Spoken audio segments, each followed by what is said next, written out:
بسم اللہ الرحمن الرحیم۔ ناظرین گرامی، حضرت ابراہیم بن ادہم کے والد کو خوف خدا کا واقعہ۔ ایک دن حضرت ادہم رحمہ اللہ کا بخارا کی باغات کی طرف سے گزر ہوا۔ آپ ایک نہر کے کنارے جو باغات کے اندر سے ہوتی ہوئی گزرتی تھی بیٹھ کر وضو کرنے لگے۔ آپ نے دیکھا کہ نہر کے اندر ایک سیب بہتا ہوا آ رہا ہے۔ خیال کیا کہ اس کے کالنے میں کوئی مذائقہ نہیں، چنانچہ سیب اٹھا کر کھا لیا۔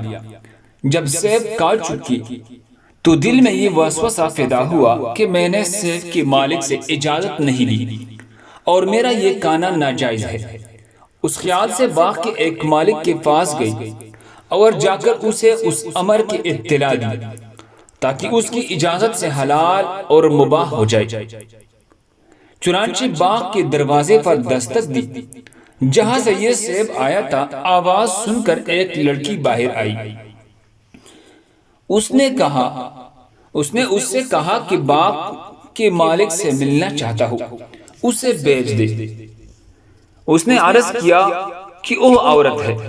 آپ نے فرمایا کہ اچھا، اسے پوچھو کہ میں خود حاضر ہو جاؤں۔ چنانچہ اجازت مل گئی اور آپ اس خاتون کے پاس تشریف لے گئی اور سارا واقعہ اس کو سنایا۔ عورت نے جواب دیا کہ باغ کا نصف حصہ میرا ہے اور نصف سلطان کا ہے۔ میں نے اپنے حصے کا سیب معاف کر دیا اور سلطان یہاں نہیں ہے، بلخ تشریف لے گئی ہے جو بخارا سے 10 دن کے مسافت پر ہے۔ چنانچہ اس نے اپنا سیب کا نصف حصہ تو آپ کو معاف کر دیا اور باقی رہا دوسرا نصف حصہ۔ اب اسے معاف کروانے کے لیے بلخ تشریف لے گئے۔ جب وہاں پہنچے تو بادشاہ کی سواری جلوس کے ساتھ جا رہی تھی۔ اسی حالت میں آپ نے سارا واقعہ کی بادشاہ کو خبر دی اور نصف حصہ سیب کی معافی کرانے پر طالب ہوئی۔ بادشاہ نے فرمایا اس وقت تو میں کچھ نہیں کہتا، کل میرے پاس تشریف لے آئے، میں اس وقت کچھ کہہ دوں گا۔ بادشاہ کی ایک نہایت ہی خوبصورت حسین و جمیل بیٹی تھی اور بہت سے شہزادوں کے طرف سے پیغام نکاح اس کے لیے آ چکی تھی، لیکن اس شہزادی کا باپ یعنی بادشاہ انکار کر دیا کرتا تھا کیونکہ بیٹی عبادت گزار اور نیککاروں کو بہت پسند کرتی تھی۔ اسی لیے اس کی یہ خواہش تھی کہ دنیا کی کسی مشہور زاہد سے ان کا نکاح کرو۔ جب بادشاہ محل میں واپس آیا تو اپنی لڑکی سے ادہم کا سارا واقعہ بیان کیا اور کہا کہ میں نے ایک ایسا شخص نہیں دیکھا کہ صرف نصف سیب حلال کرانے کے لیے بخارا سے یہاں بلخ آیا ہے۔ جب لڑکی نے یہ کیفیت سنی تو نکاح منظور کر لیا۔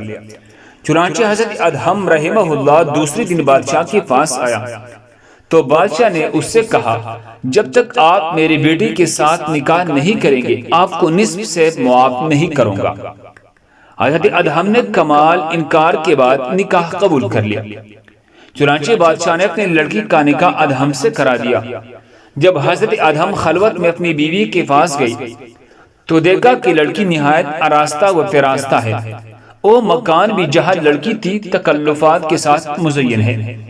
حضرت ادہم رحمہ اللہ ایک گوشہ میں جا کر نماز میں مصروف ہو گئی، حتیٰ کہ اس حالت میں صبح ہو گئی۔ متواتر 7 راتیں اسی طرح گزر گئی۔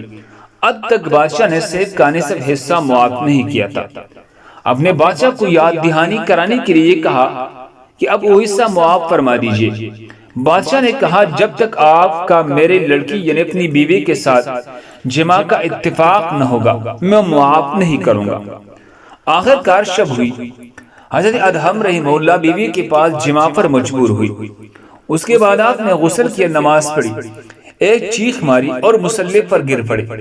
لوگوں نے دیکھا تو حضرت ادہم انتقال کر چکے تھے۔ بعد ازاں اس لڑکی کی بطن سے ادہم کا ایک لڑکا پیدا ہوا اور وہ ابراہیم بن ادہم تھا۔